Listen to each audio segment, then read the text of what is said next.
खाना पीना में मीट दारू मुर्गा बकरा शराब फलाना पैसा, ये क्या बांटा बोटी होती है। आचार संहिता ये कहती है कि 48 घंटे चुनाव से पहले आपको नहीं घूमना बने। क्यों घूमते हो आप? पैसा बांटने के लिए घूमते हो, शराब बांटने के लिए घूमते हो। तो अभी थोड़ी देर पहले आपने कहा था कि सब जायज है, तो क्या आपकी नजर में ये भी जायज है? पकड़ाया गया जो चोर, भाग गया वो साहूकार। जिन कार्यकर्ताओं ने आपके साथ पार्टी नहीं बदली, आप उनसे रंजिश रखते हैं और यहाँ तक के बदला भी लेते हैं। चुनाव में कहीं झगड़ा हो जाए तो हो जाए, उसमें एफआईआर भी होती है, किसी को लगती भी है। युद्ध हो रहा है ईरान का, इजराइल का, अमेरिका का, तो सब पिट रहे हैं, जो आ रहा है वो पिट रहा है। तो भैया फिर तो मोहब्बत जंग में सब जायज है। लड़ाई होगी तो आदमी जीतने के लिए लड़ेगा ना। आपके क्षेत्र में आप जुआ और सट्टा खिलवाते और जमीन पर अवैध कब्जा भी करते हैं। भवन सिंह जी शेखावत खुद रिकॉर्डेड जुआरी और सटोरी हैं। 2020 में 22 विधायकों ने पार्टी को छोड़ा तो कांग्रेस पार्टी ने कहा कि विधायक खरीदे गए और विधायकों की मंडी लगी है। मेरी क्या कीमत है? कितने में खरीदेंगे? देश में पेट्रोल और डीजल की किल्लत की वजह से फ्यूल पंपों पर लंबी कतारें लग रही। ये आपसे किसने कह दिया? राहुल गांधी ने। 2200 एकड़ जमीन हमने अलॉट करी। मैं इंडस्ट्री मिनिस्टर था, मैं अगल बगल की सारी जमीनें खरीद लेता, आज मैं 2-4-5 हजार करोड़ का मालिक होता। चलो मैं हार गया चुनाव, लेकिन मेरी हार से क्या मेरा नुकसान हुआ? कि मेरे घर में घाटा आया? कि मेरी थाली में रोटी नहीं है?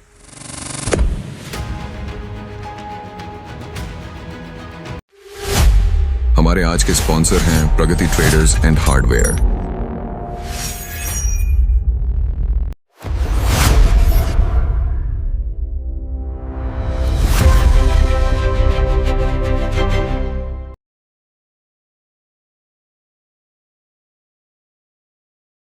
आज हमारे साथ है बदनावर से 4 बार से विधायक रहे और मध्य प्रदेश की राजनीति की एक दमदार शख्सियत।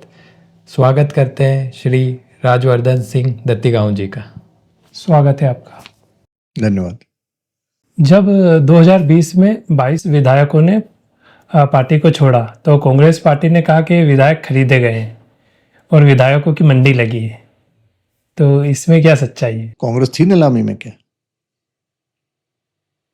आपको पता है कितने लोगों को गाड़ी में कहां कांग्रेस के विधायकों को क्यों ले आके रख दिया गया? केपी सिंह की क्या कीमत है? मेरी क्या कीमत है? कितने में खरीदेंगे वो? खरीदना क्या होता है अब बताइए। और अगर आपको लगता है कि खरीदे गए तो कोई ट्रांजैक्शन हुआ, कोई डॉक्यूमेंटेड है, कोई प्रूफ है? आपको पता है वल्लभ भवन में हर महीने कितने विधायक जाते थे और कितने हर महीने जाके आते थे? और जब पूरा बहुमत सरकार का नहीं था तो क्या होता था? तो आपने बड़ी आसानी से कह दिया चलो खरीदे गए। कोई आधार आपके पास में? इस बात को लेके हमने याचिका लगाई, उसका आज तक जवाब नहीं आया कोर्ट में। दिग्विजय सिंह जी के बयान पे हमने कोर्ट में लगा, उसका आज तक जवाब नहीं आया कोर्ट। क्यों नहीं आया? और फिर चुनाव हुआ। अगर सत्यता इतनी थी तो उस 22 विधायकों की सीटों पे आप जीत जाते। आप तो चिल्ला चिल्ला के यही प्रचार किया ना, तो आप क्यों नहीं जीत पाए? और फिर आपने, जैसे भंवर सिंह जी हमारे गए तो भंवर सिंह जी को क्या खरीदा क्या आपने? संघ जनसंघ के समय से जो आदमी भाजपा में रहा वो कांग्रेस में चला गया, आज विधायक है बदनावर से, तो भंवर सिंह जी की वो कीमत लगी? वो भी बिके क्या? तो शायद आपको बीजेपी से टिकट मिल गया, इस वजह से उनको कांग्रेस में जाना पड़ा। उनको तो जाना पड़ा, पर कांग्रेस के पास अकाल था कार्यकर्ताओं का क्या? 100 साल पुरानी पार्टी जो कहती है हमने देश को आजाद दिलाया, उसको एक कार्यकर्ता पूरी बदनावर विधानसभा में नहीं मिला विधायक का चुनाव लड़ाने के लिए। उसको भाजपा का आदमी लेना पड़ा सीट जीतने के लिए। तो मैं कहना चाह रहा हूं कि आप जहां उंगली उठा रहे हो, आप किस आधार पर उंगली उठा रहे हो? और आप अगर वास्तविकता में इस बात की जांच मूल्यांकन कर सकते हो तो करिए, प्रमाणित करना तो करिए। आर्थिक रूप से ही नहीं, मंत्री पद या किसी और प्रलोभन से भी विधायकों को अपनी ओर खींचा जा सकता है। तो कांग्रेस में मंत्री कैसे बनता है? क्या क्या उसका मापदंड है? कांग्रेस का जो मंत्री परिषद का गठन हुआ 2018 में, उसका क्या मापदंड था? किस आधार पर मंत्री बनाए गए? हनी बघेल, जयवर्धन सिंह और बहुत सारे नाम मैं ले सकता हूं। क्या आधार था? मंत्री पुत्र, परिवारवाद, प्रताप सिंह बघेल का बेटा, राजा दिग्विजय सिंह का बेटा। गुणवत्ता में कोई कम थे क्या? केपी सिंह से ज्यादा पात्रता, मेरिट है इन दोनों लोगों की? 7 बार का विधायक, उनसे सीनियर तो हम भी थे। उमंग सिंगार बने, ठीक है, संगठन में काम कर रहे थे। एक ही जिला, 2 बगल की विधानसभा, दोनों बनाए गए। झाबुआ पूरा खाली, अलीराजपुर, रतलाम क्षेत्र कितना लंबा, कितना चौड़ा, भौगोलिक, जाति, मेरिट, पात्रता क्या है। लोग तो ये भी कहते हैं कि पैसे दे के मंत्री पद कांग्रेस में दिए जाते हैं। हमसे भी किसी ने कहा कि इतना जाके दे दो बन जाओगे। मैंने कहा कहाँ दे दें, क्यों दे दें, किस लिए दे दें। मतलब आप कहना चाह रहे हैं कि चुनाव से पहले कोई ऐसा वादा नहीं किया गया कि जो विधायक उधर से लौटे उनको कैबिनेट में जगह दी जाएगी, या कैबिनेट में कितने लोग आते हैं? एक सीमा होती है मध्य प्रदेश की कैबिनेट की कि इतने लोग आते हैं, उससे ज़्यादा नहीं आ सकते हैं, उससे ज़्यादा नहीं आएंगे। विधायक जो थे स्वाभाविक तौर पे भारतीय जनता पार्टी की सरकार बनाने की इच्छा थी। राजनीतिक दल जो भी राजनीति करता है वो चुनाव इसलिए लड़ता है कि उसकी सरकार बने। तो जब विधायक इस्तीफा दे देगा, वापस से चुनाव लड़ेगा, आपकी बात में सत्यता है। निर्णय तो जनता करती है ना किसी भी बात का, तो आप जनता को उस बात पे विश्वास में ले लेते। ऐसा क्यों हुआ कि इतने सारे आपने कर्ज माफी, आपका मैनिफेस्टो क्या था? सिंधिया जी ने एक बात कही कि मैं सड़क पे उतरूंगा, पूरा भाषण सुनिए, आपके मैनिफेस्टो में क्या क्या था आपको पता है? उस मैनिफेस्टो कमेटी में हम थे, चुनाव अभियान समिति में हम लोग थे। चुनाव अभियान समिति के जब डिस्कशन चल रहे तो ये बात का प्रश्न पूछा गया कि सब इतने सारे वादे जो किए जा रहे हैं, आवास का अधिकार, दूध पे 5 लीटर रुपए बढ़ाना, कर्ज माफी, और कर्ज माफी राहुल गांधी जी की मंदसौर की सभा की वीडियो रिकॉर्डिंग आप सुनिए, उन्होंने क्या कहा था। राहुल गांधी जी ने 10 तक की गिनती गिनी और ये कहा कि समस्त किसानों का समस्त कर्जा माफ नहीं होगा तो 10 दिन में मध्य प्रदेश का मुख्यमंत्री हम बदल देंगे, 10 दिन में। लेकिन आपने उस बजट में मात्र 6,000 करोड़ का कर्ज माफी का प्रावधान रखा। वो भी बजट कब आया? फरवरी मार्च में। मुख्यमंत्री ने शपथ कब ली? दिसंबर 2018 में। इस दरमियान कितना समय चला गया? 4-5 महीने। तो 10 दिन का वादा कहाँ गया? मुख्यमंत्री तो नहीं बदला, बाद में वैसे बदल गया। तो कौन मुख्यमंत्री बनना था उसे उन्हें बदल कर? वो तो राहुल गांधी जाने, वो किसको बनाते मुझे नहीं पता। उन्होंने उनकी सभा में कहा था, क्या सोच के कहा था ये भी मुझे नहीं पता। उन्होंने कहा था अगर मैं कर्ज माफी नहीं करूंगा सरकार बनेगी तो बदल देंगे। अब मुझे नहीं पता किसको बनाते। हाजी सोहराब पटेल जी का प्रगति ट्रेडर्स एंड हार्डवेयर, मजबूत निर्माण की पहली पसंद। बेहतरीन बिल्डिंग मटेरियल और हार्डवेयर आइटम्स के लिए आज ही आएं। तो पार्टी छोड़ना आपका व्यक्तिगत निर्णय था या सिंधिया जी की वजह से आप? मैंने जैसे कहा, मैं तो इस्तीफा तभी हमारे यहाँ पेशकश मैंने कर दी थी, मैं तो कागज भी दे आया था। शायद कमलनाथ जी से मेरी बात न होती या कुछ नहीं होती तो शायद मैं नहीं जाता। और सिंधिया जी के पास मैं इसलिए गया क्योंकि कांग्रेस में तो आपको पता नेता ही टिकट दिलाते हैं और सब साफ हैं कौन किसके साथ है, वो भी क्लियर रहता है।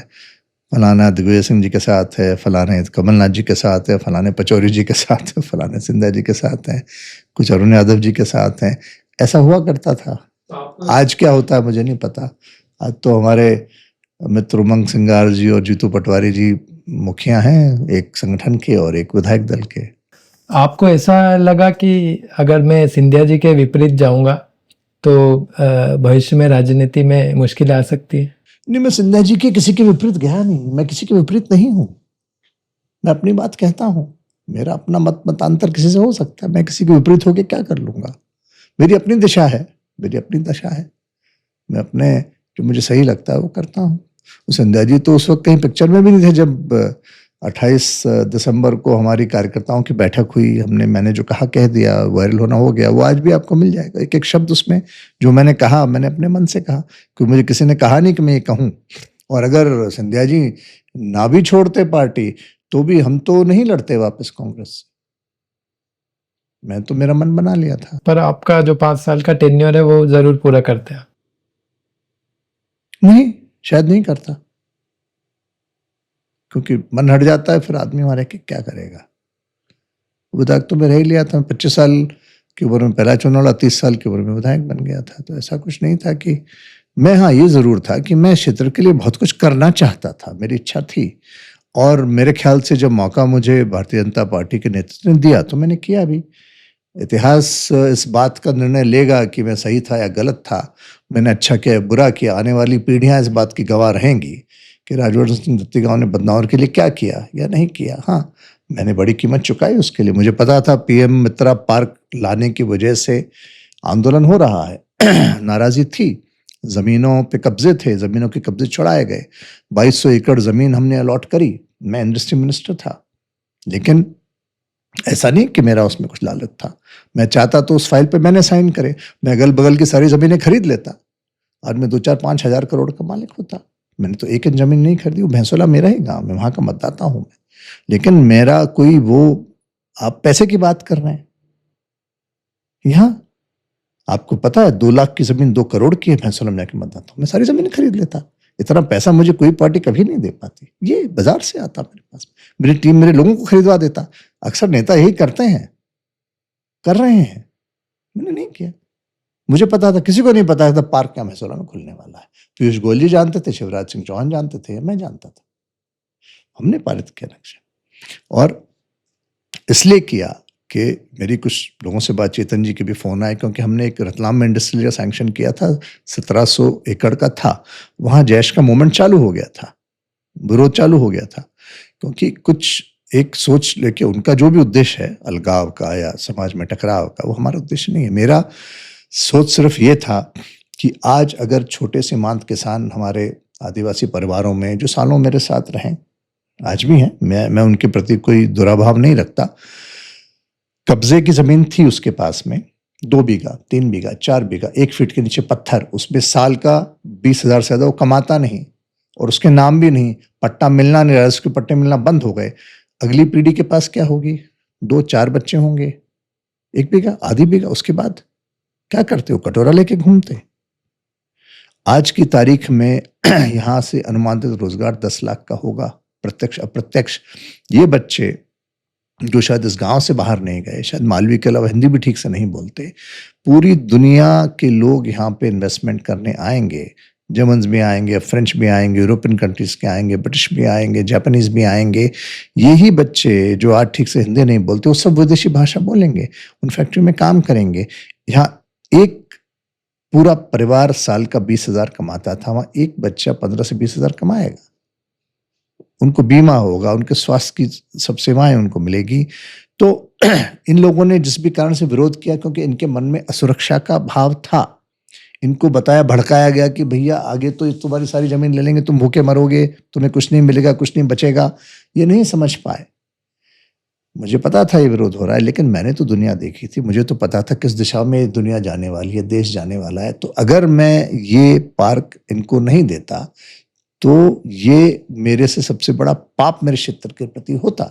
ऐसे हम झील भी लाए, हम सोया प्लांट भी लाए, तमाम जो इंडस्ट्री आएगी, हम मेट्रो ट्रेन आएगी, क्योंकि एनसीआर में आ गया पूरा एरिया। आपका इंदौर से पीथमपुर कनेक्टिविटी, पीथमपुर से PM park connectivity, PM park से उज्जैन कनेक्टिविटी, उज्जैन से वापस कनेक्टिविटी। तो बैठे बैठे रातों रात लोग करोड़पति हो गए। 2 लाख की जमीन 2 करोड़ की हो गई। होती कभी? कभी नहीं होती। ये भाव बढ़ते? कभी नहीं बढ़ते। कोई आता झांकने ताकने? कोई नहीं आता। अब गडकरी जी आए, हमने वो रोड जहां सैंक्शन कर, एक और 19 करोड़ का वो रोड सैंक्शन कर। प्रधानमंत्री के अपने जन्मदिन मनाने आते छोटे से भैंसोला गांव में, कभी आते? कहाँ आते? कहाँ समय उस आदमी के पास? तो मैं कहना ये चाह रहा हूं कि ये सब मैं कर पाया। आप पूछ रहे थे ना क्यों किया? इसलिए किया क्योंकि आप हमें क्यों रोक रहे थे? आप हमें क्यों वहां नहीं आने देना चाहते थे? क्योंकि आपकी हमारी बनती नहीं, आप मुझे पसंद नहीं करते, मैं आपके साथ नहीं, मैं आपके गुटका नहीं, मैं आपकी चाटुकारिता नहीं करता, मैं आपकी परिक्रमा नहीं करता। सिर्फ इसलिए क्योंकि वो आपके पीछे चलता है, वो आपकी जीजूरी करता है, इसलिए वो ठीक है। मैंने आपको उदाहरण दिए, मैं किसी का व्यक्तिगत, मेरा किसी का विरोध नहीं है। मैं सिर्फ ये कह रहा हूं कि व्यवस्था का प्रश्न है। आपको लगता है कभी कोई बदनाम से मंत्री बनता? शायद कभी नहीं बनता। आपको लगता है ये सब हो पाता? शायद कभी नहीं हो पाता। हाँ, मैंने कर दिया तो लोगों के लिए तो हुआ, फायदा तो यहीं का हुआ। ऐसा कहा जाता है जिन कार्यकर्ताओं ने आपके साथ पार्टी नहीं बदली, आप उनसे रंजिश रखते हैं और यहाँ तक के बदला भी लेते हैं। मैं क्या करूंगा रंजिश रख के? कमल सिंह पटेल मेरे सामने चुनाव लड़े, उनके बेटे की बेटी की शादी में गया, मुझे हम मिलते हैं, मैं साथ बैठा उनके साथ खाना खाता हूँ, वो तो चुनाव लड़े मेरे सामने। भगत उनका बेटा आज भी मुझसे मिलता है। अब चुनाव में कहीं झगड़ा हो जाए तो हो जाए, झगड़ा हो गया तो हो गया। अब झगड़ा होता है तो झगड़े में जो होता है वो होता है, उसमें एफआईआर भी होती है, किसी को लगती भी है, ठीक है। युद्ध हो रहा है ईरान का, इजराइल का, अमेरिका का, तो सब पिट रहे हैं, जो आ रहा है वो पिट रहा है। दुबई में भी बम गिर रहा है, वो कर रहा है, वो होटल वाला मदद कर रहा है तो होटल वाले पे भी ईरान जा रहा है। तो भैया फिर तो मोहब्बत तो जंग में सब जायज है, लड़ाई होगी तो आदमी जीतने के लिए लड़ेगा ना, कि हारने के लिए लड़ेगा क्या? तो चुनाव हो रहा है तो चुनाव में जो हो गया, चुनाव खत्म, बात खत्म। तो चुनाव में ये हुआ है, हर चुनाव में होता है। इंदौर में नहीं होता क्या? 1 नंबर में नहीं हुआ, 5 नंबर में नहीं हुआ, कौन से में नहीं हुआ, कहाँ नहीं हुआ? तो चुनाव हो रहा है, चुनाव में हो गई लड़ाई झगड़े, हो गए। कोई ऐसे तो कोई दोस्त भी लड़ लेते हैं, भाई भी लड़ते हैं, संबंध टूट जाते हैं, सगाइयाँ टूट जाती हैं। हमारे तो यहाँ तो होता है बस खाना बंद, जाना बंद कर देते लोग, बात करना बंद कर देते हैं, तो ठीक है, हो जाता है। कांग्रेस में बहुत सारे लोग नहीं आए, बहुत सारे लोग आए भी, ठीक है। जैसे तो बहुत सारे लोग बीजेपी में, तो उन्होंने मौसम शेखावत का काम किया उन्होंने, आप भी बीजेपी में है, वो काम उनका किया। क्यों किया उनका काम? उनको उनसे संबंधित किया। बहुत सारे कांग्रेस के लोग थे, वो मेरे साथ आके मेरा काम किया। मैंने किसी को फोन ला के नहीं बोला पार्टी छोड़ के मेरे साथ आओ, एक को भी नहीं बोला। जो आए आ गए, वो जो नहीं आया उनको लग रहा होगा कोई फायदा होगा तो वहां रह गए। विधायक जिनको बनना था टिकट हमको मिल जाए, अभी लाइन है 5-10 की। और अभी तो मोहन सिंह जी बीजेपी से आके वहां बैठ गए, तो वो उनको भी लग रहा है कि अरे ये क्या हो गया, इससे चले ही जाते, वहां भी क्या कर लेंगे, क्योंकि वहां भी रह रहे हैं। तो वहां भी मोहन सिंह जी तो उन्हीं लोगों का काम कर रहे हैं जो बीजेपी में थे, और अंदरूनी उन्होंने कांग्रेस को वोट दे दिए। वो उनके मुख्य सलाहकार है, वो उनके साथ घूमते हैं, गाड़ी में आज भी बैठते हैं, सबको पता है।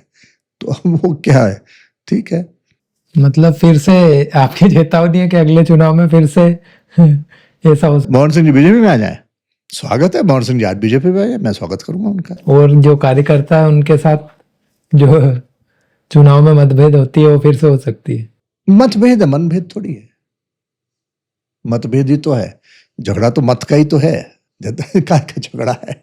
मत वैसे तो मतदान होता है, पर आजकल तो खरीदा भी जाता है। आप कह रहे थे कि वो विधायक बिक गए, फलाना बिक गए, तो बताओ कि चुनाव में क्या क्या करते हैं लोग? खाना पीना में मीट, दारू, मुर्गा, बकरा, शराब, फलाना, पैसा, ये क्या बाटा बोटी होती है? ये पकड़ा पकड़ी होती है। हमारे चुनाव में शाम को पकड़ा हुआ तो होता, हमने कहा भाई तुम, आचार संहिता ये कहती है कि 48 घंटे चुनाव से पहले आपको नहीं घूमना बने। क्यों घूमते हो आप? पैसा बांटने के लिए घूमते हो, शराब बांटने के लिए घूमते हो, दारू मगरे मुर्गे बकरे बांटने के लिए घूमते तो अभी थोड़ी देर पहले आपने कहा था कि सब जायज है, तो क्या आपकी नजर में ये भी जायज है? हो। वो सोचते हैं कि जायज है, पर वैसे तो कानूनी नाजायज है। पकड़ाया गया जो चोर, भाग गया वो साहूकार। मतलब छुप के काम हो सकता है। करते हैं लोग, कर ही रहे हैं, कौन नहीं कर रहा है? आप बताओ, कोई मर्डर हो गया तो फांसी होगी डायरेक्ट क्या? जब तक कोर्ट में गवाह सबूत नहीं होगा, जज इस बात पर संतुष्ट नहीं होगा कि हाँ फलाना आदमी ही था, तो बरी होकर छूट जाएगा, चला जाएगा। तो जो बीता चुनाव जो आप हारे हैं, तो क्या वजह यही तो नहीं रही कि पार्टी छोड़ने से आपकी इमेज नेगेटिव हो गई? नहीं, वो बड़े साफ, मैंने बताया ना। मेरा बूथ भैंसोला पिछला जहां 1200 वोट से जीता, इस बार 200 वोट से हारा। जमीनों का विषय था, सीधा था। आंदोलन, मेरे तो पुतले जलाए, नारे लगाए, गालियां दी मेरे को खुल खुल के उन्हीं लोगों ने, है हमारी जमीन खा जाएंगे, फलाना हो जाएगा, ये हो जाएगा। और विरोधियों ने खूब, ये मोहन सिंह शेखावत डंके की चोट, मैं कहता हूँ किसी हालत पे यहाँ पार्क नहीं बनेगा, बनने नहीं दूंगा। अब गए, वो बोले पार्क अच्छा है, उस बात ही नहीं कर रहे। आए खुद यहाँ धरने वरने में बैठे, उनके बेटे यहाँ बैठे, उन्होंने जीत के आते सब पहला भाषण दिया, क्या है पार्क, कुछ पार्क नहीं बनेगा, फलाना होगा। मैंने चिट्ठी लिख दी है प्रधानमंत्री को, पता नहीं कहाँ चिट्ठी पहुंची कि नहीं पहुंची, क्या हुआ उसका। वो था। दूसरा एक कंवरलाल करके एक व्यक्ति पकड़ाया शराब बांटता हुआ चुनाव में, उसका विषय बना दिया।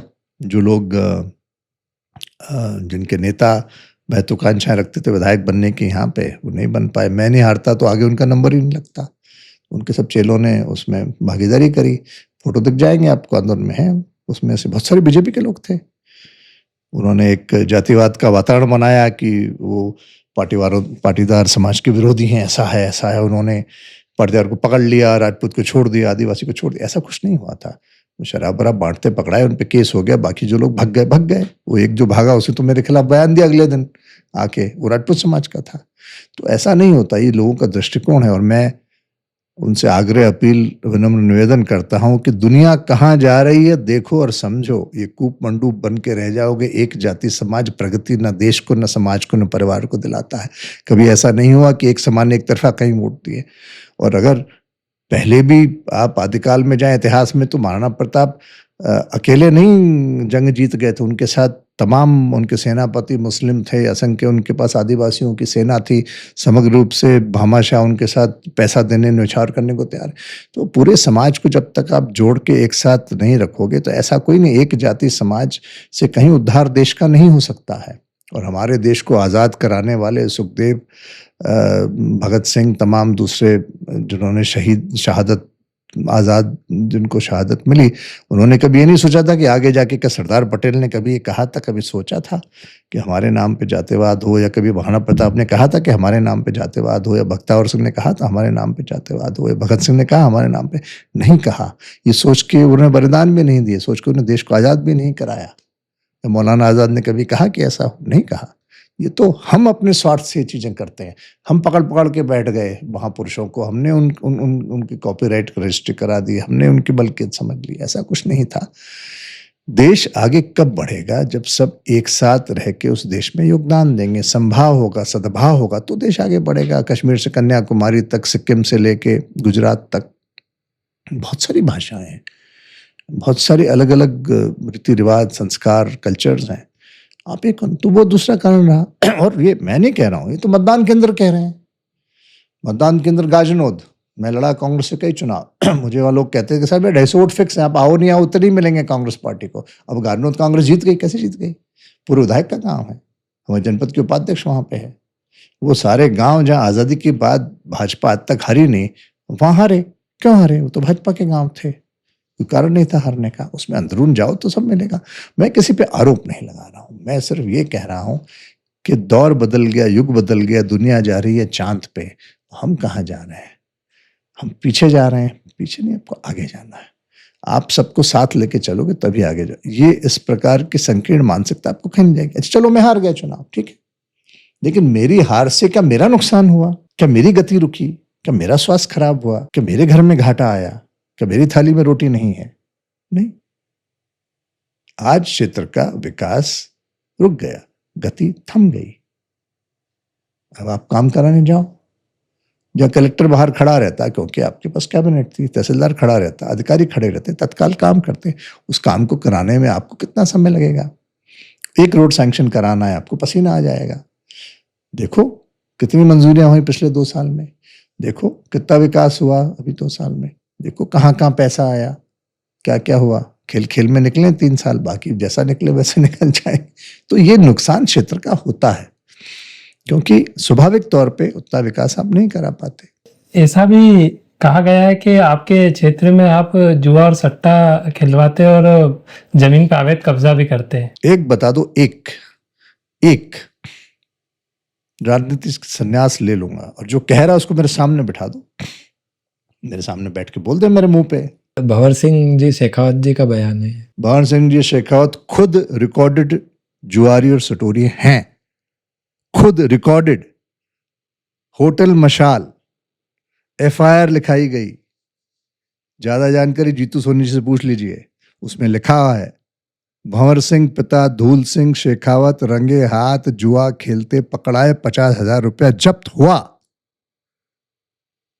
नाल काटना।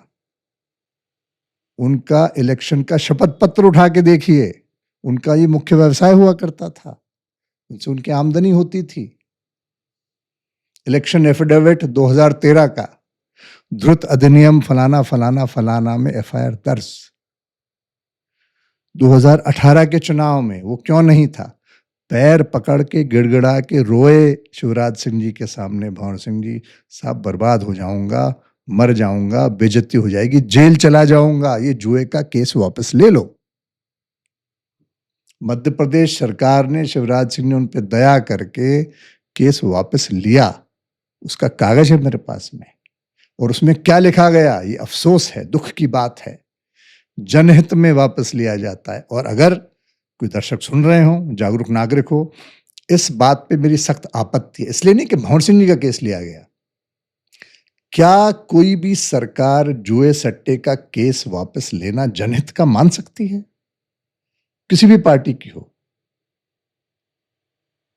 जुए सट्टे का केस वापस लेना जनहित में कैसे हो सकता है? और केस नहीं लिया जाता तो जेल में होते वो, निश्चित तौर पर सजा होती, कोई ताकत नहीं रोक सकती थी। इतना बड़ा एहसान था भारतीय जनता पार्टी के जेल जाने से बचाया उनको, फिर भी वो चले गए और गए विधायक बनने। उनको लगा कांग्रेस सरकार बन रही, मंत्री बन जाएंगे। वो आदमी क्या मुझ पे उंगली उठाएगा, क्या आरोप लगाएगा? रजिस्टर्ड जो आ रही है भैया, रिकॉर्ड में, उन्होंने खुद ने लिखा हो, जहां मैं नहीं कह रहा, राजवर्धन सिंह नहीं कह रहा, भंवर सिंह जी का चुनाव का एफिडेविट कह रहा है, निकाल के देख लो, डाउनलोड कर लो। गलत नहीं था ये मुख्यमंत्री जी ने उनका जो आरोप लिया वापस जनहित करके? मैं तो गलत मानता हूं। तो अपनी ही पार्टी से आप कॉन्ट्रडिक्ट कर रहे हैं। मैं तो तब कांग्रेस में था, मैं बीजेपी में होता तो बिल्कुल आपत्ति लेता, शिवराज सिंह जी को बोलता। पार्टी कॉन्ट्रैक्ट नहीं कर रहा हूं मैं, उन निर्णय कॉन्ट्रैक्ट कर रहा हूं, मैं उससे सहमत नहीं हूं। हाँ, पर निर्णय तो पार्टी के, आपके जो रिप्रेजेंटेटिव पार्टी नहीं, सरकार ने लिया, क्योंकि तब भंवर सिंह जी बीजेपी के विधायक थे और जेल चले जाते। तो बीजेपी अपने विधायकों का स्पेशल ख्याल रखती है, कोई अगर ऐसा केस वगैरह? कांग्रेस भी रखती है, उठा के देखो, कांग्रेस ने भी लिए होंगे। तो दोनों पार्टियां, मतलब जो गैर कानूनी काम हो रहे इसमें? मैं तो कह रहा हूं ये निर्णय गलत है। जनहित में जुए सट्टे का केस वापस ले, जनहित हो ही नहीं सकता। ये मेरा स्पष्ट मत है, मेरा व्यक्तिगत मत है, मेरी पार्टी का, दल की तरफ से मैं तो पर्सनली आपसे कह रहा हूं। मुझे नहीं लगता कि कोई भी व्यक्ति जो ठीक ठाक थोड़ा बहुत भी इस जानकारी को रखता होगा वो इसका समर्थन करेगा। भाई फिर तो सारे जुआरी सटोरी के सबके केस वापस ले लो ना। विधायक को वीआईपी ट्रीटमेंट क्यों? विधायक जुआरी तो स्पेशल जुआरी, बाकी जुआरी तो गलत जुआरी, समाज के दुश्मन, सभी जुआरियों के ले लो ना। अगर एक जुआरी जो भंवर सिंह, धूल सिंह शेखावत है, उनका केस वापस ले रहे हो, तो बाकी जुआरी क्या, उनको तड़ीपार क्यों करते हो? सबके ले लो, क्या दिक्कत है? तो गलत, मेरे ख्याल से गलत है। चुनाव हारने के बाद आपने क्षेत्र की जनता से मेल मिलाप कम कर लिया है? नहीं, मैं जाता हूँ, आज भी जाता हूँ, अभी जा रहा हूँ, आप जाओ उसको तेलगारा जाऊंगा, गमी में जाता हूँ, मौत में जाता हूँ, शादी में जाता हूँ। जितनी मैं जाता हूँ उतना तो भंवर सिंह जी पूरे जीवन में नहीं गए होंगे। 12 से 4 की विधायकी चलती है उनके, इंदौर से निकलते हैं 12 बजे पहुंचते हैं, 4 बजे यहाँ से निकल जाते हैं, ना रात को सोते ना खाते हैं। मेल मिलाप की परिभाषा क्या है? 4 पीढ़ियों से मेरे संबंध है, सबके नाम बता सकता हूँ, और क्या मेल मिलाप होता है? जब आप विधायक नहीं हैं तो अब कुछ कमी आ गई है, मतलब कार्यालय में कम बैठना, या आप जनता को कम समय दे पा रहे हैं? कार्यालय में बैठने की क्या जरूरत है? मेरा कार्यालय है, जहाँ हूँ यहाँ मिलता हूँ, जब यहाँ नहीं होता हूँ तो मेरा परिवार है, मेरी भी अपनी जवाबदारी है, वहां जाता हूँ। भाई जनता ने मुझे नकार के किसी और आदमी पर विश्वास व्यक्त किया है, उसको भी तो सेवा करने दो ना। हम हमारे कार्यकर्ताओं के लिए तो हैं ही, मैं हूँ। तो इस वजह से थोड़ा सा आपने किनारा कर दिया? किनारा नहीं, मैं किनारा नहीं करता, मैं पलायनवादी व्यक्ति हूं नहीं। विधायक नहीं भी रहता तो मैं, जो मेरा पद है, गरिमा है, मेरा परिवार है, मैं सेवा तो करता ही रहता। मेरे पिताजी तो विधायक एक बार बने, सेवा उन्होंने जीवन भर करी, करते रहे, हम भी करते रहेंगे। विधायक नहीं होंगे तो भी करते रहेंगे। आपको क्या लगता है लोग हम घर बैठने देंगे? चुनाव लड़ेंगे तो भी लोग आएंगे, तो भी हमसे मिलेंगे, अपेक्षा रखेंगे, काम करेंगे। मेरी विधानसभा क्यों, मेरे पास जिले भर के, प्रदेश भर के लोग आते हैं। अभी दत्ती गाँव के लोग आके, दत्ती गाँव तो मेरी विधानसभा में नहीं है, मेरा गाँव सरदारपुर विधानसभा में है। पिटलाद के लोग आते हैं, तारखेड़ी के आते हैं, सारंगी के आते हैं, अलीराजपुर मेरा संभाग का, मेरा प्रभार का जिला, वहाँ के लोग आते हैं। जो होता है करता हूँ, उसमें क्या विषय है? इस बार यहीं से चुनाव लड़ेंगे कि कहीं और से? पता नहीं, पार्टी चाहेगी लड़ेंगे, ये तो है। ठीक है। प्रधानमंत्री जी ने कहा है कि बाहरी देशों में जंग के हालात बने हुए हैं, इसलिए हमें एकजुट होकर कोरोना काल की तरह साथ में रहना होगा। तो क्या इसका मतलब ये है कि देश में फिर से लॉकडाउन लगेगा? नहीं, वो ये कह रहे हैं कि तेल हमारे देश में बहुत कम है, तेल के संसाधन हमारे देश में कम है, क्योंकि ईरान एक बड़ी मात्रा में भारत को तेल देता है, तो वहाँ पे उसका सप्लाई प्रभावित होने की संभावना है और कुछ हद तक प्रभावित हुआ भी है।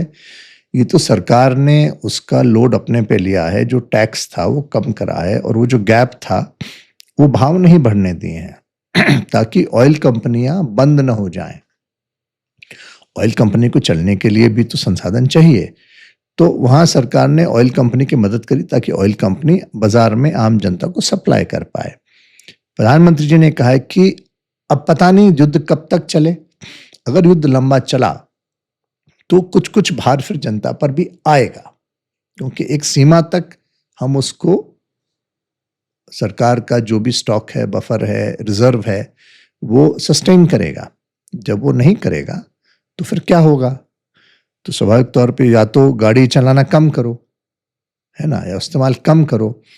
लॉकडाउन का दृष्टिकोण ये है कि आप वर्क फ्रॉम होम करिए, क्योंकि आप रोज ऑफिस आते जाते हैं तो उसमें ईंधन लगता है, डीजल लगता है, पेट्रोल लगता है, सीएनजी लगता है।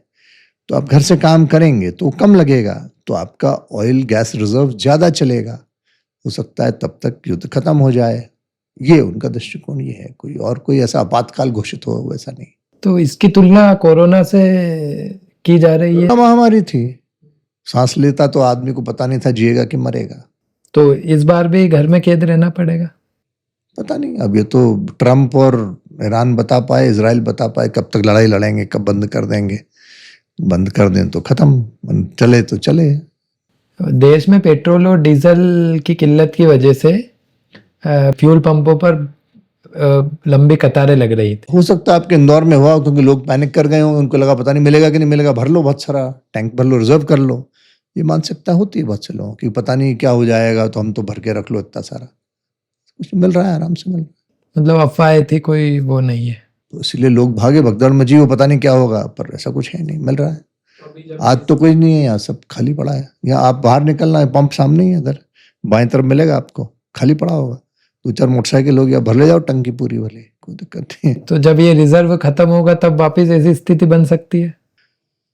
अब रिजर्व तो खत्म जब होगा जब सप्लाई बंद हो जाएगी। सप्लाई आ रही है अभी तो, हमारे टैंकर तो, हिंदुस्तान के टैंकर तो वहां से निकल रहे हैं। ईरान नहीं रोक रहा है, बाकी रोक रहा है, हमारे तो टैंकर भर भर के आ रहे हैं। अभी न्यूज़ पे भी आया, ईरान के जो प्रवक्ता थे उन्होंने कहा कि भारत का टैंकर हम नहीं रोकेंगे, हमारे संबंध अच्छे हैं, हमारा आ रहा है। अमेरिका भी हमारे टैंकर पे तो हमला नहीं कर रहा। ये हमारी ईरान अमेरिका दोनों से कोई लड़ाई है ही नहीं, हमारी इजराइल से भी कोई लड़ाई नहीं है। और आपसी विषय में लड़ रहे हैं तो हम पार्टी क्यों बने? हम पार्टी नहीं है, हम ना तो अमेरिका के साथ हैं, ना इजराइल के साथ हैं, ना ईरान के साथ है। उनका युद्ध है, युद्ध की हम निंदा कर रहे हैं। युद्ध नहीं होना चाहिए, युद्ध में नुकसान होता है, लेकिन हम किसी के साथ पार्टी है। जैसे रूस उनका झगड़ा हो रहा तो ठीक हो रहा है।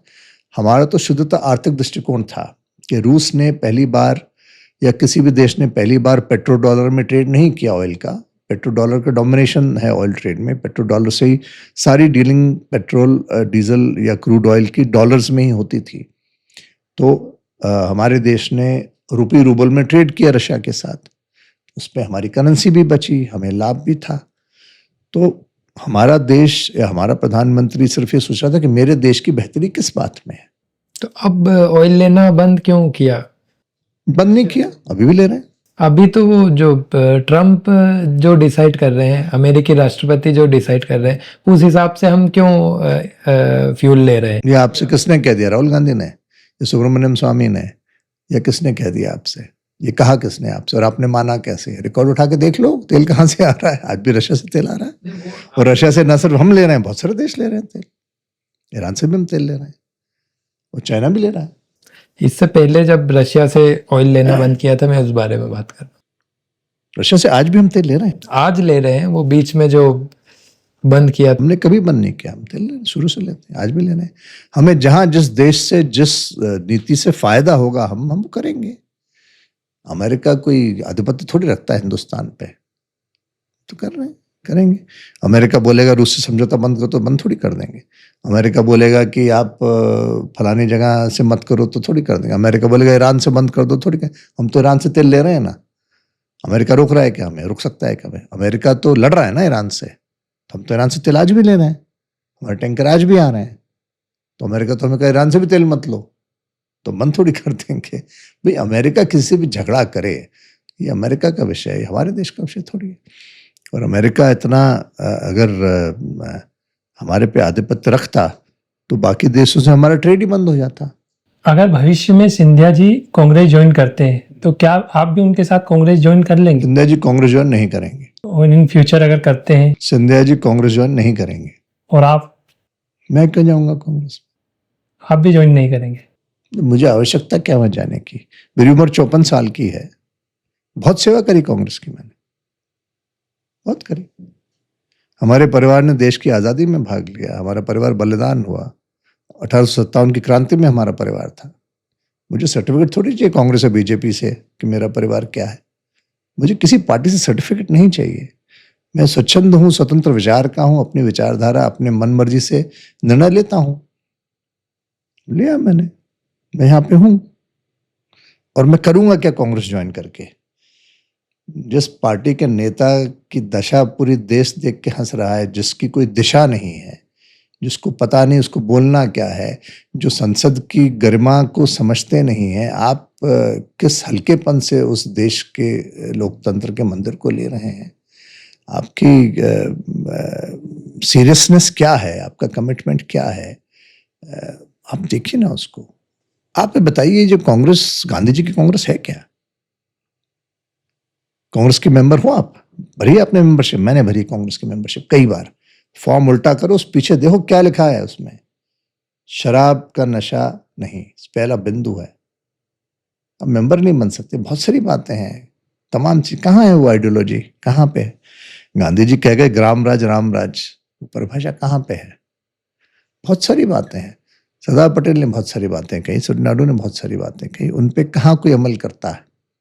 कहाँ होता है अमल? आप बताइए। तो फिर इतने समय तक कांग्रेस में रहने की क्या वजह रही? राहुल गांधी तो अभी आए भाई। राजीव गांधी थे उससे पहले, दूसरे बहुत सारे लोग थे। राहुल गांधी तो अभी आए। और राहुल गांधी कहाँ प्रधानमंत्री बने? राहुल गांधी कहाँ कांग्रेस पार्टी के अध्यक्ष बने? जब तक बने तब तक तो पार्टी खत्म ही हो गई, हम ही बाहर आ गए। और राहुल गांधी से मिल के आए भैया, ऐसे नहीं छोड़े हमने। अहमद पटेल की गाड़ी में बैठ के राहुल गांधी के पास गए। मैं, हिना कांवरे, एदल सिंह कंसाना, बिसाऊ लाल साहू, सब थे उसमें। केपी सिंह। बात कर कैसे आप? ऐसे हमने आमने सामने बात करी। नहीं उनके कमिटमेंट पे पूरे थे, नहीं कर पाए वो जो उन्होंने कहा था। उनकी पार्टी ने उनकी नहीं सुनी, कमलनाथ जी ने उनकी नहीं सुनी, दिग्विजय सिंह जी ने उनकी नहीं सुनी। एक हफ्ते का उन्होंने कहा था मैं करूंगा, I will do justice, I will set it right. उनके शब्द हैं। मेरे साथ ये चारों पांचों लोग थे, इनसे पूछ लीजिए, हिना कांवरे से पूछ लीजिए। अभी है कांग्रेस में, वो तो हमारी बहन। मेरा उससे बहुत अच्छा रिश्ता है, आज भी है। मैं बहुत सम्मान करता हूँ, बहुत प्रतिभावान है, बहुत प्रतिभाशाली है। मैं वो नहीं कह रहा हूँ, उसका मत कुछ और हो सकता है। तो बहुत सारी चीजें, हर बात नहीं कही जाती। और मैं किसी को खुश करने के लिए, दुखी करने के लिए भी नहीं कह रहा हूँ। राहुल गांधी बहुत अच्छे व्यक्ति हो सकते हैं, बहुत अच्छे व्यक्ति, बहुत पढ़े लिखे व्यक्ति हो सकते हैं, थ्योरेटिकली बहुत ज्ञान भी उनको हो सकता है। बट मैं समझता हूँ प्रैक्टिकली उनके पास एक बहुत लंबा समय था जहाँ वो देश की गहरायता ले सकते थे। वो नहीं हो पाई, एक्सेप्टेबिलिटी नहीं हो पाई। और मैं तो चाहता हूँ कि कांग्रेस मजबूत हो। मैं चाहता हूँ कि अपोजिशन हेल्दी होना चाहिए, अपोजिशन कोई भी हो। आज हो सकता है बीजेपी पावर में है, तो ऐसा तो है नहीं कि आदि अनंत काल तक रहेगी पावर में। एक जमाना था कांग्रेस पावर में थी, लोग को बोलते थे Indira is India, India is Indira. But आज की पीढ़ी तो जानती भी नहीं इंदिरा गांधी कौन थी, देखा भी नहीं इंदिरा। हमने देखा इंदिरा जी, जब इंदिरा जी का वो हुआ पूरा दुर्घटना कहें या वो गलत ही हुआ, प्रधानमंत्री की जब हत्या हुई, तो उस वक्त क्रिकेट का एक टेस्ट मैच चल रहा था। मैं क्लास 7th में था और मैं अपने ट्रांजिस्टर में स्कूल में कमेंट्री सुन रहा था। शायद सुनील गावस्कर कोई बैटिंग कर रहे थे और बीच में एकदम आया कि प्रधानमंत्री ऐसा हो गया है। तो हम बच्चे थे छोटे, हमको लगा पता नहीं अब देश कैसे चलेगा, क्या होगा। हम मेस में गए चाय पीने, जो दूध पीता चाय तो नहीं पीते। तो हम एकदम सब नर्वस हो गए, सब बच्चे, कैसे होगा, क्योंकि वो देश था, देश का प्रधानमंत्री था, पार्टी नहीं देख रहे थे हम लोग। पर देश चला, आगे बढ़ा, राजीव जी आया, ये आया, वो आया। प्रश्न ये आप मुझसे कर रहे हैं हम क्यों चले गए, सिंधिया जी क्यों चले गए। तमाम प्रदेशों में जाके पूछिए जतिन क्यों चले गए, सचिन क्यों जा रहे थे, जगन क्यों चले गए। तो इसीलिए ये जो स्थिति जो है, नहीं तो 100 साल पुरानी पार्टी इतनी बड़ी इतनी जल्दी कैसे बिखर सकती है। आप एक राजघराने से आते हैं, तो आपका बचपन आम बच्चों से कितना अलग था? अलग अलग तो नहीं था। हम लोग बहुत छोटी उम्र में बोर्डिंग स्कूल में चले गए थे। मैं क्लास 4th से ही बोर्डिंग में था। तो पहले मैं पिलानी में रहा, बिरला पब्लिक स्कूल वहाँ पे है, बिरला जी का स्कूल है। और फिर मैं अजमेर में रहा, बोर्डिंग स्कूल में, मेयो कॉलेज अजमेर, वहाँ एक स्कूल है। 12th तक मैं वहाँ रहा। उसके पहले कुछ साल मैं अधिकांश छोटा था अपने ननिहाल में ही रहा। मेरी जो मदर हैं, माताजी हैं, वो उनका पैतृक गांव शेखावाटी में मंडावा है। और तो शुरुआत मेरे नर्सरी के या प्ले स्कूल के जो दिन होते हैं यूकेजी के, वो मेरी प्रारंभिक प्राइमरी शिक्षा जयपुर में हुई, मेरे नाना के घर। फिर बोर्डिंग में हम लोग जब गए तो सभी, मेरा छोटा भाई भी उसी उम्र में, उसको भी बोर्डिंग में, सभी भाइयों को, जो हमारे जितने भी कजन्स थे। और वो इसलिए कि मेरे नाना का भी मानना था और माता पिता का भी मानना था कि घर पे कभी कभी लाड प्यार में बच्चे बिगड़ जाते हैं। और जब आप बाहर रहते हैं, घर से बोर्डिंग में रहते हैं, तो वहाँ हर प्रकार के, हर परिवारों से, अलग अलग जाति, धर्म, संप्रदाय, समुदाय, क्षेत्रों से लोग आते हैं। तो एक तो आप में संभाव आता है, दूसरा आप खुद अपना व्यक्तिगत अंदर का जो जितना भी पोटेंशियल है, जो आप में संभावनाएं हैं, उन संभावनाओं को तलाशते हैं, क्योंकि वहाँ आपके पास कोई सहारा नहीं है माता पिता का। अगर माता पिता थोड़े सक्षम हों और थोड़े और पहुंच वाले हों, तो अक्सर ये देखा जाता है बच्चे बिगड़ जाते हैं। तो बचपन अच्छा था, सभी का बचपन अच्छा होना चाहिए और होता भी है मेरे ख्याल से। तो बहुत से दोस्त बने, बहुत सी बातें सीखने को मिली, बहुत से अनुभव रहे, वो जीवन भर साथ रहते हैं। तो मेरे ख्याल से ऐसा कुछ नहीं है जो मैं बदलना चाहूँ, ईश्वर की कृपा है, सब अच्छा था। मतलब आपका बचपन एक आम बच्चे की तरह ही गुजरा। मैं ये ज़रूर कहूँगा कि साधन तो थे, मैं ये नहीं कहूँगा कि मेरा बचपन अभावों में गुजरा। और वो ईश्वर की कृपा है, मेरे माता पिता की, क्योंकि साधन थे तभी वो हमें उन स्कूलों में भेज पाए। बेहतरीन स्कूल थे, अच्छे स्कूल थे। उस दृष्टिकोण से तो हमें अच्छी सुविधा मिली। बहुत सारे बच्चे जो सामान्य परिवार से आते हैं, शायद उनको ये अवसर नहीं प्राप्त होता, या इतनी अच्छी बोर्डिंग स्कूल में वो नहीं जा पाते। लेकिन हाँ, कोई ऐसा अलग से मेरे को कोई बहुत वीआईपी ट्रीटमेंट मिला हो बचपन में, ऐसा नहीं था। फिर आप फर्दर स्टडीज़ के लिए दिल्ली भी गए। हाँ, एक बार जब हमारा स्कूल हो गया, तो क्योंकि मैं स्पोर्ट्स की तरफ जा चुका था, हमारी स्ट्रेंथ ट्रेनिंग वगैरह सब होती थी, 400 मीटर्स और बाकी इवेंट्स थे मेरे, तो मेरे पास गोल्ड मेडल था आईपीएस में।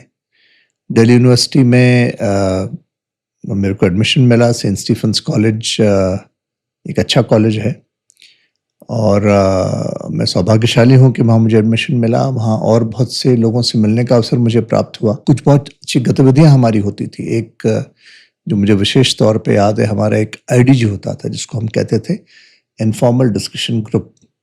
उसमें कॉलेज के बच्चों को अगर कोई विषय, मान लीजिए आज की तारीख में अमेरिका इराक ईरान का युद्ध हो रहा है, और ईरान के युद्ध की वजह से पूरा खाड़ी, न सिर्फ खाड़ी क्षेत्र प्रभावित है, गल्फ कंट्रीज, बल्कि पूरा विश्व प्रभावित है, क्योंकि हमारा एनर्जी का वो सोर्स है। तो अगर आज मैं कॉलेज में होता या उस वक्त ऐसी कोई घटना घटती, तो हमारा कॉलेज मैनेजमेंट इस बात के लिए कोशिश करता कि ईरान के एम्बेसडर जो हमारे देश में हैं, इंडिया में हैं, उनको बुलाते, उनसे हमारी बात होती, जैसे हमारा बैठ के चर्चा कर रहे हैं। तो ये मौका हमें मिलता, तो हमें सीधा सीधा वो दृष्टिकोण देखने समझने को मिलता जो उस देश का है। और संभवतः अगर संभव होता तो अमेरिका के किसी व्यक्ति को भी बुलाते। तो उस उम्र में बच्चों को इस प्रकार का एक्सपोजर जब मिलता है, तो उनका जो व्यक्तित्व है बहुआयामी तो होता ही है, पर उनका कई बार हमारा नज़रिया संकीर्ण हो जाता है। संकीर्ण इसलिए हो जाता है कि जो एक्सेस टू इन्फॉर्मेशन है, जो हमारा एक्सपोजर है वास्तविक घटना से, वो सीमित रहता है। तो फिर हम उसी नज़रिए से उसको देखते हैं, जबकि कई बार ऐसा नहीं होता है। वो ग्लास मैं देखता हूँ, आप देखते हो आधा भरा और आधा खाली है, आपका मेरा नज़र अलग हो सकता है। तो आपने अभी जिक्र किया ईरान और इजराइल वॉर का, तो ईरान और इजराइल वॉर की असली वजह क्या है? बहुत सारी है। किसी भी युद्ध की, तकरार की, लड़ाई की वजह क्या होती है? आदिकाल से हमारे समाज में, देश में, दुनिया में जड़-जोरू जमीन पे झगड़े होते आए हैं। ये पुलिस भी बता देगी और अलग विभिन्न धर्मों के लेख और ग्रंथ भी बता देंगे। और यहाँ भी मूल तो वही है। एक तो उनका जो चल ही रहा है पैलेस्टाइन और इज़राइल ऐसा मानता है कि कुछ कट्टरपंथी तत्व जो उनके देश में अस्थिरता फैलाते हैं, उनको ईरान मदद करता है। ईरान का ये मानना है क्योंकि वो शिया सुन्नी का विषय जो है इस्लाम में, उसमें एक तबके का धर्मगुरु वो माने जाते हैं। और जब आयतुल्लाह खुमैनी साहब नहीं रहे और वो पूरा तमाम विषय उठा, क्योंकि वो राष्ट्राध्यक्ष तो थे, किसी भी देश के अध्यक्ष तो थे, तो विश्व भर में उसकी प्रतिक्रिया हुई। उस प्रतिक्रिया को कई लोगों ने अलग अलग तरीके से देखा, लेकिन मैं मानता हूँ कि अगर किसी की कोई आस्था है, उस आस्था को कहीं आहत पहुँच रही है, तो वो अपनी अभिव्यक्ति करे, जहाँ तक वो अभिव्यक्ति एक दायरे में हो, एक सीमा में हो, शांतिप्रिय हो, और वो अभिव्यक्ति किसी और व्यक्ति के जीवन में खलल न डालती हो, उसमें दखल न डालती हो, उसको गलत तरह से प्रभावित नहीं करती हो। यहाँ तक कि न्यूयॉर्क का जो मेयर हैं, मीरा नायर के शायद बेटे हैं वो। मीरा नायर हमारे भारतीय मूल की निर्देशिका है जो फिल्में बनाती हैं, कई अवार्ड विनिंग मूवीज उन्होंने बनाई हैं। उन्होंने भी स्टेटमेंट दिया।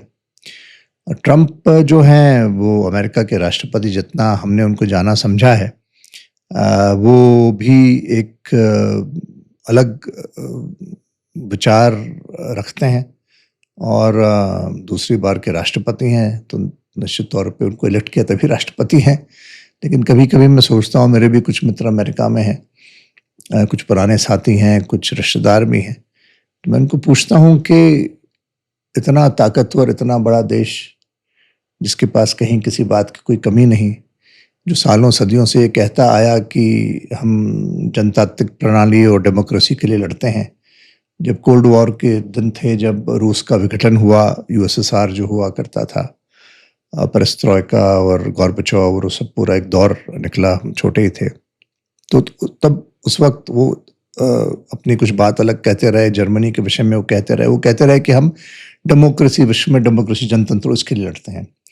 लेकिन जो अभी वो कर रहे हैं, मेरे ख्याल से वो एक दोहरा मापदंड मुझे इसलिए लगता है कि आप किसी भी देश के अंदर घुस के वहाँ के राष्ट्रपति को उठा लें, राष्ट्रपति को तो उठा लें, और राष्ट्रपति की पत्नी को उठा लें। अब पत्नी का क्या दोष कि वो राष्ट्रपति की पत्नी है। कुछ समय पहले तक अमेरिका का ये हमारे पास दृष्टिकोण आता रहा कि वो भारत का इसलिए विरोध कर रहा है कि भारत रूस से तेल खरीद रहा है, और उनका कहना था कि उस तेल से रूस वो जो पैसा है वो युद्ध में इस्तेमाल कर रहा है। पर अगर आज देखें कि अमेरिका क्या कर रहा है, आप एक उस देश पे आपने हमला कर दिया जो पूरी दुनिया में करीब करीब एक बड़ा भाग ऑयल सप्लाई का वहाँ से केटर होता है, वहाँ से आता है, और फिर आप कह रहे हो कि हम उस आइलैंड को एक रख लेंगे, हम फलानी जगह को रख लेंगे, हम उनकी ऑयल फील्ड रख लेंगे। तो आप क्यों रख लेंगे? मुझे वो समझ में नहीं आई बात। आप तो कह रहे हो कि हमने हमला इसलिए किया कि वो न्यूक्लियर फैसिलिटीज़ डेवलप कर रहे हैं, और हम उनकी न्यूक्लियर फैसिलिटीज़ को डिकमीशन करके, न्यूक्लियर फैसिलिटीज़ को ख़त्म करके विश्व को और सुरक्षित रखना चाहते हैं। तो फिर उसमें तेल कहाँ से आया, उसमें आइलैंड कहाँ से आया, उसमें उनके ऑयल फील्ड्स कहाँ से आई? तो ये जो कॉन्ट्रडिक्टिंग स्टेटमेंट्स हैं, इसका कोई लॉजिक मुझे मेरी क्षमता में समझ में नहीं आया। मुझे लगता है बाकी बहुत सारे लोगों को। दूसरी तरफ एप्स्टीन का विषय आया, और लोगों ने भी कहा कि भाई इज़राइल, क्योंकि वो जू थे और क्योंकि उनके पास में ऐसा मानते हैं, अब वो फाइल सब तो किसी ने देखी नहीं उसमें क्या है क्या नहीं है, लेकिन कुछ लोगों का ये सोच है और कुछ लोग ये मानते हैं, कुछ लोग ये कहने भी लगे हैं कि भाई ऐसा कुछ होगा इज़राइल के पास में। कि उसने इतने शक्तिशाली देश को मना लिया और उनका जो व्यक्तिगत लड़ाई थी उसमें उनको शामिल कर दिया और इस मौके का फ़ायदा उठा के वो अपना हित साधना चाहते हैं। अब पता नहीं इसमें सच कितना है, तो समय के साथ पता लगेगा, जब वो सब चीज़ें बाहर आएगी, खुलेंगी, पता लगेगा। लेकिन मैं मानता हूँ कि कहीं भी कोई भी युद्ध होता है, उसका खामियाजा दोनों पक्ष को भुगतना पड़ता है।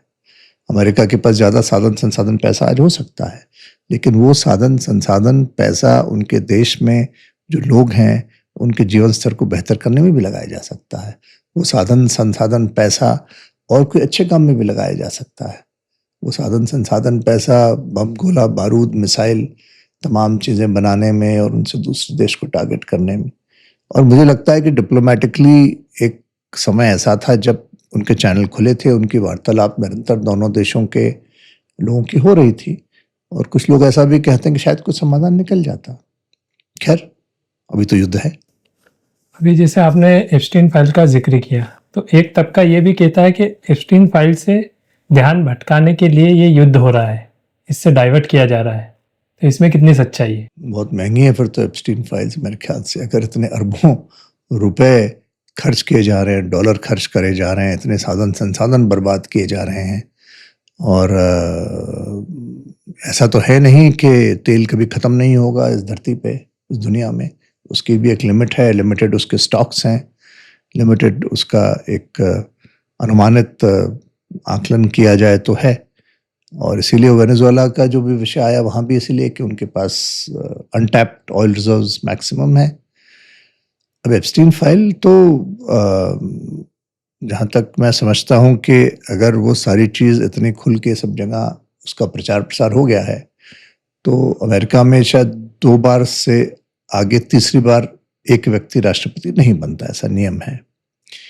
तो डोनाल्ड ट्रम्प जी वापस तो शायद राष्ट्रपति नहीं बनेंगे।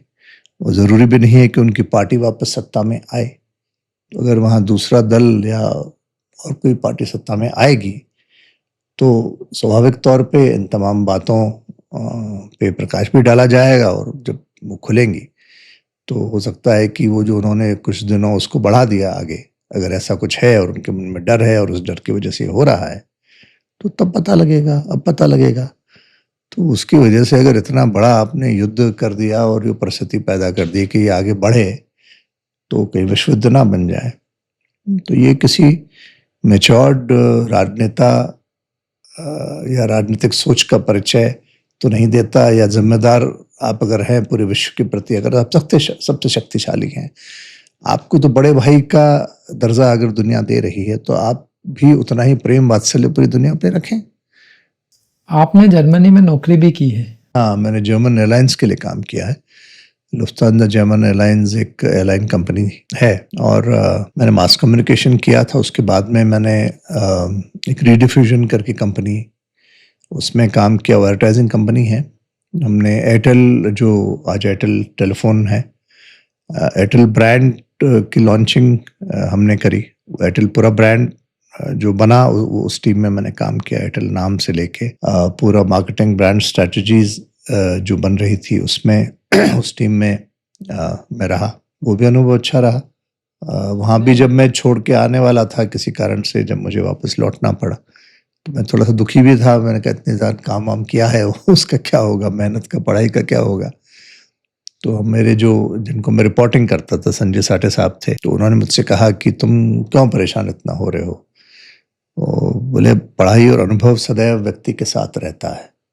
कहीं भी जाओगे, यहाँ पे तुम हमारा प्रोडक्ट बेच रहे हो, लुफ्तांजा को प्रमोट कर रहे हो, एयरलाइन को प्रमोट कर रहे हो, वहाँ तुम जो भी काम करने जाओगे उसको प्रमोट करना।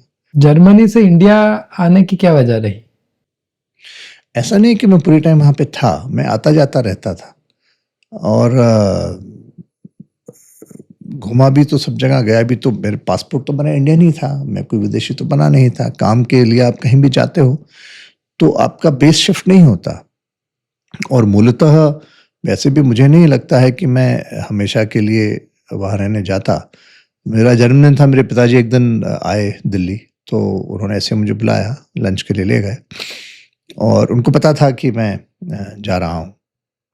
उन्होंने ऐसे ही मुझे सहज तरीके से, हम उनसे ज़्यादा बात नहीं कर पाते थे, डर भी लगता था थोड़ा सा, और थोड़ा उनका व्यक्तित्व विराट था, इस प्रकार के वो थे। तो और थोड़ा हम फॉर्मली थे उनसे, कोई ऐसा बहुत ज़्यादा हम उनके सामने कुछ का नहीं कह पाते थे। तो उन्होंने कहा कि तुम्हारा ऐसा कोई, मैं फ़ोर्स नहीं कर रहा हूँ, पर ये चॉइस है कि अगर अभी तुम जाने का निर्णय लेते हो और चले जाते हो और आज से 5, 10, 20, 15 साल बाद तुम कहो कि मैं वापस लौट आऊँ और वापस से करूँ, तो फिर तुम नहीं कर पाओगे। तो वहाँ जाओगे तो वहीं के हो जाओगे। तो ये डिसीजन अभी तुम्हें लेना चाहिए कि क्या करना चाहते हो। सीखना था सीख लिए, नौकरी करना था कर ली, समझना था समझ लिया।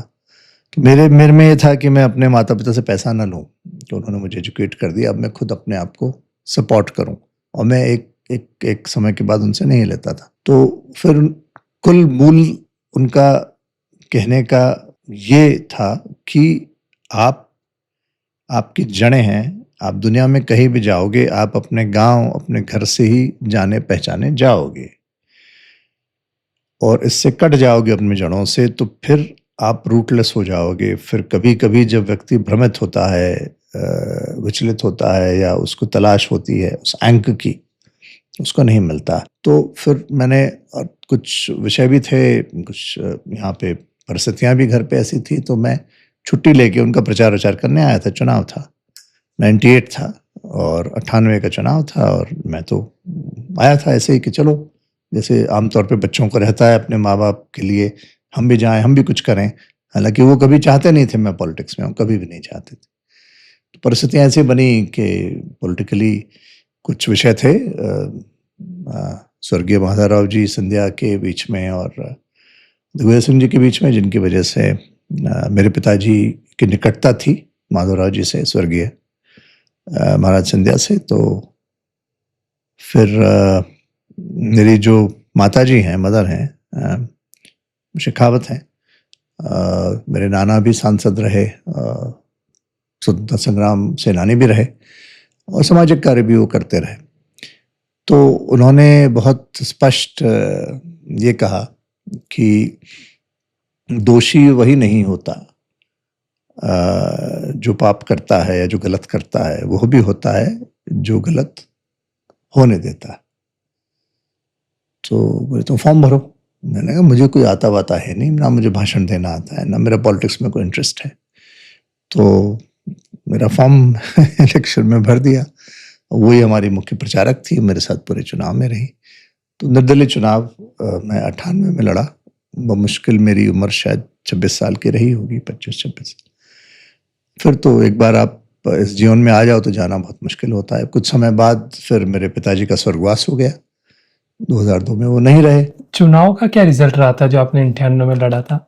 चुनाव 98 में कुछ वोटों से उस चुनाव में मेरी पराजय हुई। 3 लोग लड़े थे, मैं, मोहन सिंह जी बुंदेला जो आज नहीं हैं, और खेमराज पाटीदार जी, वो भी आज नहीं हैं। खेमराज जी विधायक बने, और क्योंकि मेरे पिता जिला कांग्रेस के अध्यक्ष थे, और तो वो चाहते भी नहीं थे, तो वो आए भी नहीं। मेरे लिए तो प्रचार उन्होंने बिल्कुल नहीं किया। उल्टा आखिरी में ऐसा लोग कहते हैं वरिष्ठ कार्यकर्ता कि उन्होंने आपका नुकसान कर दिया। वो जाके लड़े भी उनसे कि भाई हमारे उम्मीदवार को हराने वाले तो आप ही हो। खैर यहाँ के लोग जानते हैं वो क्या हुआ और क्या घटना घटी, मैं उसको नहीं कहना चाहूँगा माइक पे। लेकिन उनको भी अंततः इस बात का अफसोस रहा। एक तो उनको अफसोस मेरे पिताजी को ये रहा कि इतना इसको पढ़ाया लिखाया और घूम फिर के इसको यहाँ फंसा दिया हमने और इसको राजनीति में डाल दिया। तो उसके बाद उनके स्वर्गवास के बाद बहुत से लोग आए। असल में 30 सितंबर को माधवराव जी सिंधिया का स्वर्गवास हो गया था, एक विमान दुर्घटना में नहीं रहे, और उसी दिन उन्होंने हमको बुलाया और कहा कि मैं अब राजनीति नहीं करना चाहता हूँ। उनका उनसे लगाव था। लगाव इसलिए भी था कि बचपन में जब मेरे दादाजी का स्वर्गवास हुआ तो मेरे पिताजी बहुत छोटे थे। तो उस वक्त राजमाता सिंधिया हमारे घर आई थी और वो मेरे पिताजी को अपने साथ उन्होंने कर लिया था, और उन्होंने पुत्रवत उनको रखा, बहुत उनसे स्नेह करती थी। तो वो मेरे पिताजी कभी भूले नहीं, और उन्होंने हमेशा राजमाता सिंधिया के प्रति कृतज्ञता का भाव अपने मन में रखा। शुरुआती दौर में वो राजमाता साहब के साथ ही रहे, और फिर जब राजमाता साहब ने डीपी मिश्रा जी की सरकार गई और गोविंद नारायण सिंह जी बनी और अलग हुई, तो जनसंघ में भी मेरे पिताजी उनके साथ रहे। शुरुआती दौर में, और पहला चुनाव भी जब माधवराव जी लौटे तो जनसंघ से 71 में लड़े, गुना से सांसद बने। ये तो बाद के दौर में जब माधवराव जी अलग होके, और क्योंकि राजीव गांधी जी से उनकी निकटता थी, मित्रता थी, तो उन्होंने कांग्रेस ज्वाइन करी। तो मेरे पिताजी ने उनके साथ में कांग्रेस ज्वाइन करी, और उनके भी बहुत कारण थे क्यों वहाँ पे ग्वालियर में पिता माता राजमाता और उनके बीच में जिस भी कारण से अलगाव हुआ, लेकिन स्नेह हमेशा रहा। और मेरे पिताजी के मन में भी राजमाता साहब के प्रति असीम श्रद्धा का भाव रहा। अंतिम क्षणों में जब वो बीमार थीं और जब उनका स्वर्गवास, उससे पहले जब वो गए भी, तो तब तक थोड़ा सा उनके मन में था कि मेरे को छोड़ के क्यों वहाँ, मतलब वही विषय पार्टी का, उस सब चीज़ का, क्योंकि उनके कटु अनुभव रहे इमरजेंसी के, इंदिरा जी को लेके, राजमाता साहब के कटु अनुभव रहे। बहुत सारी बातें थी, बहुत सारी बातें होती हैं, हर बात नहीं कही करी जाती, लेकिन मेरे पिताजी हमेशा कहते थे कि वो व्यक्ति व्यक्ति नहीं, वो आदमी आदमी नहीं, वो इंसान इंसान नहीं, जो भूल जाए कि बुरे समय में किसने उसका साथ दिया है। और जब जिसने उसका साथ दिया है उस बात को सदैव याद रखे, कृतज्ञता का भाव सदैव अंदर रखे, एहसान कभी ना भुलाए, चाहे उसके लिए कितनी बड़ी कीमत उसको चुकानी पड़े। 2018 के चुनाव के पहले आपने राजनीति से संन्यास लेने का फैसला क्यों किया था? नहीं, ऐसा नहीं हुआ था। हुआ ये था कि मैं बीमार रहा कुछ वक्त, मेरे ऑपरेशन हुए लगातार 2-3, और मेरे ख्याल से 14 से लेके लगभग 16 तक, जब मैं वापस लौटा, और जब कभी व्यक्ति उस दौर में होता है कि वो जीवन मरण के बीच में का फासला देखता है, समझता है, तो अपने आप ऐसे भाव मन में आते हैं, आध्यात्मिक भी भाव आते हैं, निराशा का भाव भी आता है। तो जब ये भाव आता है तो सोचता है कि अब क्या है, ये सब, इसका अंतोदगत तो आपको मिलना क्या है, रिजल्ट क्या है, जाना तो सबको है ही एक दिन, तो क्यों ये जंजाल फालतू का करना कराना। और वैसे भी मेरा यहाँ होने का कारण कोई मेरी व्यक्तिगत महत्वाकांक्षा नहीं थी राजनीति में आने की, वो तो मेरे पिताजी की वजह से मैं यहाँ पे था। और एक बात उन्होंने मुझे ये भी कही थी कि जिस दिन मैंने फॉर्म भरा था चुनाव में, बोले तुम अभी भूल जाओ कि 5 लोगों का तुम्हारा परिवार है, अब जितने लोगों के बीच में तुम जा रहे हो उनको ग्राह्य कर लो, तो तुम कभी दुखी नहीं रहोगे।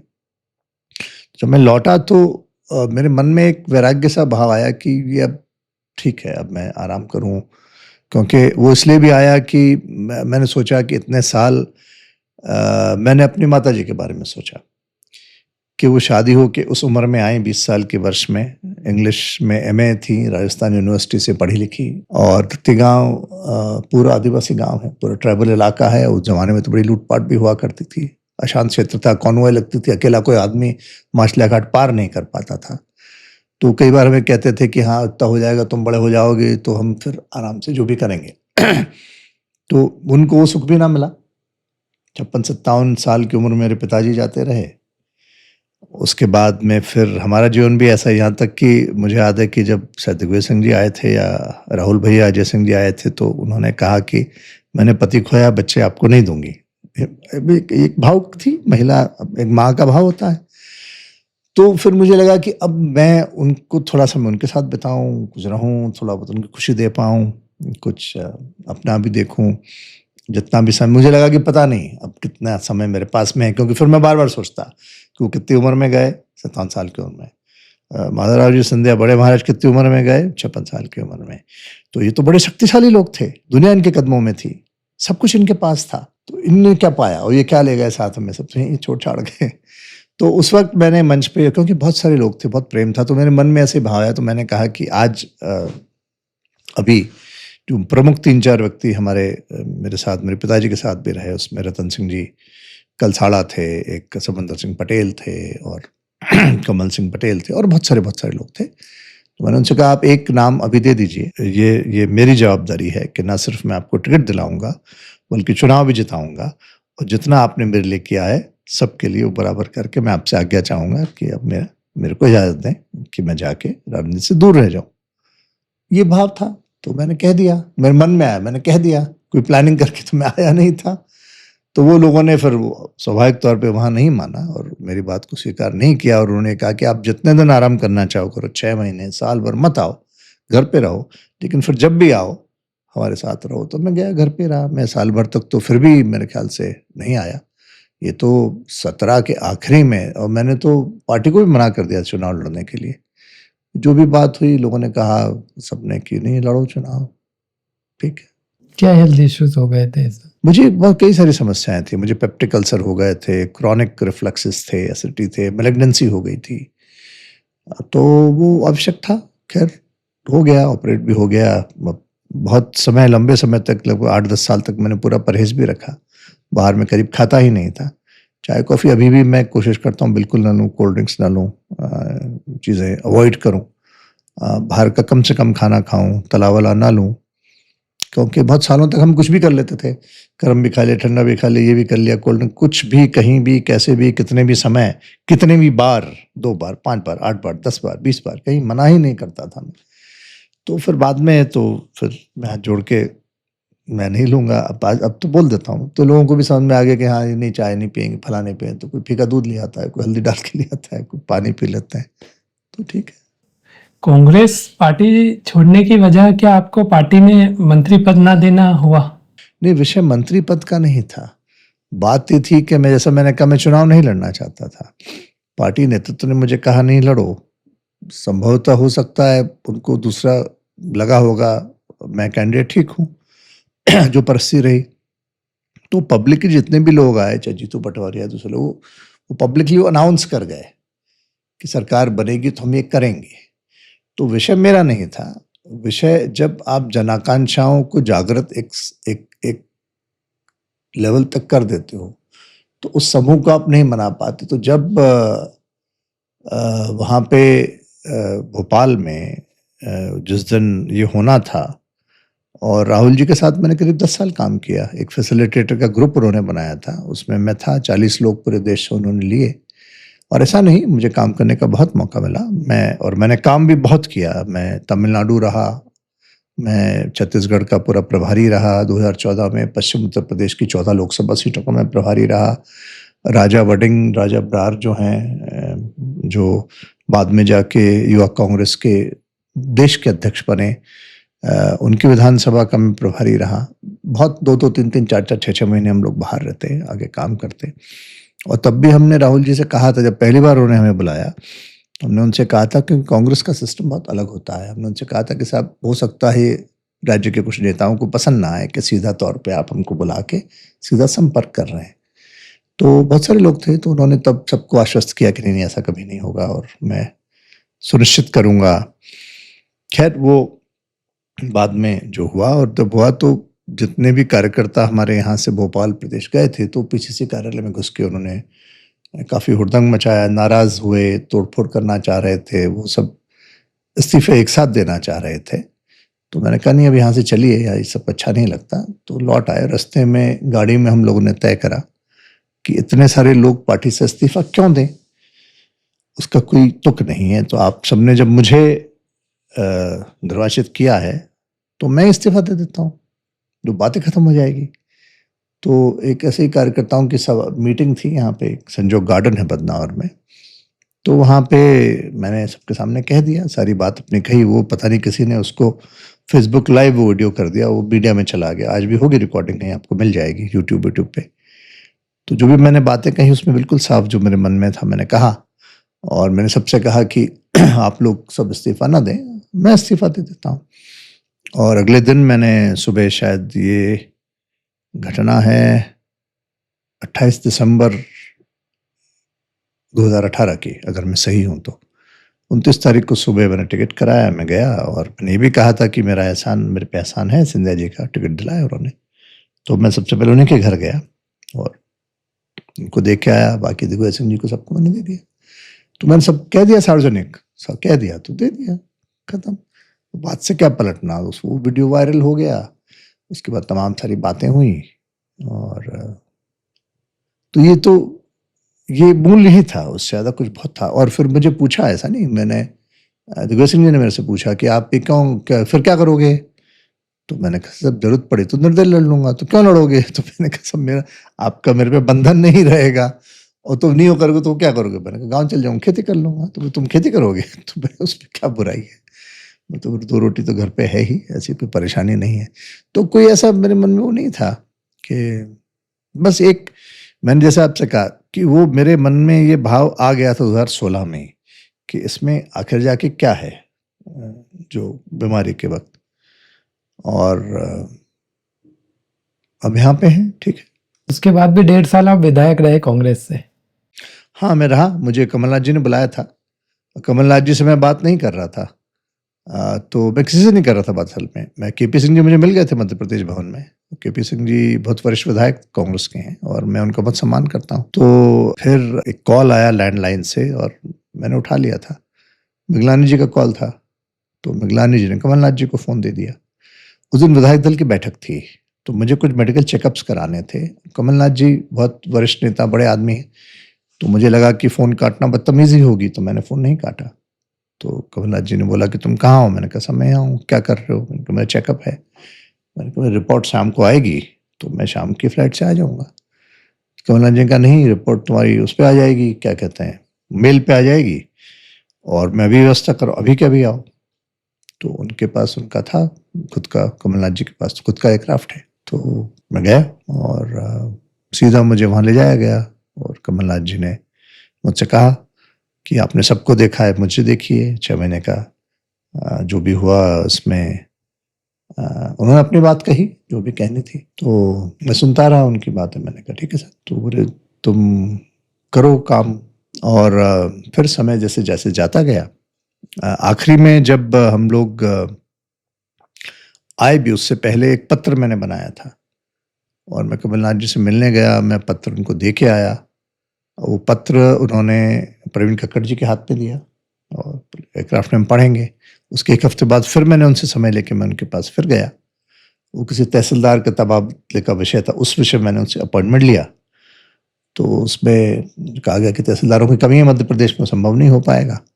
लेकिन जो मैंने पत्र उनको दिया था उसकी उन्होंने कोई चर्चा भी नहीं करी, बात भी नहीं करी। तो मुझे लगा कि उनका कोई इंटरेस्ट ही नहीं है। उन्होंने नहीं करी तो मैंने भी नहीं करी, आ गया मैं। और अगले दिन एदल सिंह जी कंसाना का मेरे पास फ़ोन आया।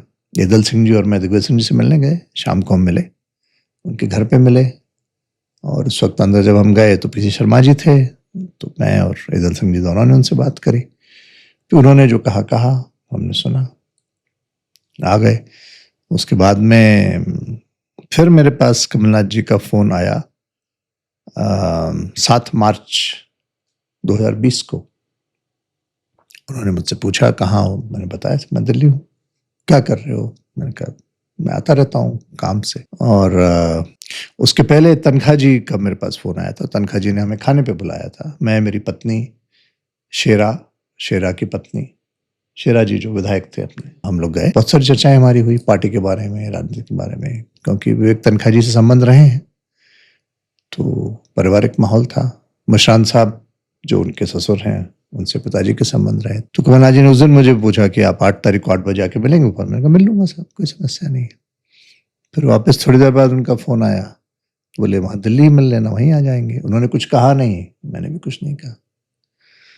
तब तक बहुत सारा पानी बह चुका था, बहुत सारी बातें हो चुकी थी। आपको द अफजल इकबाल शो पर आकर कैसा लगा? अच्छा लगा। 2 नौजवान सामने बैठे हैं, वो सवाल पे सवाल कर रहे हैं हमसे जवाब मांग रहे हैं।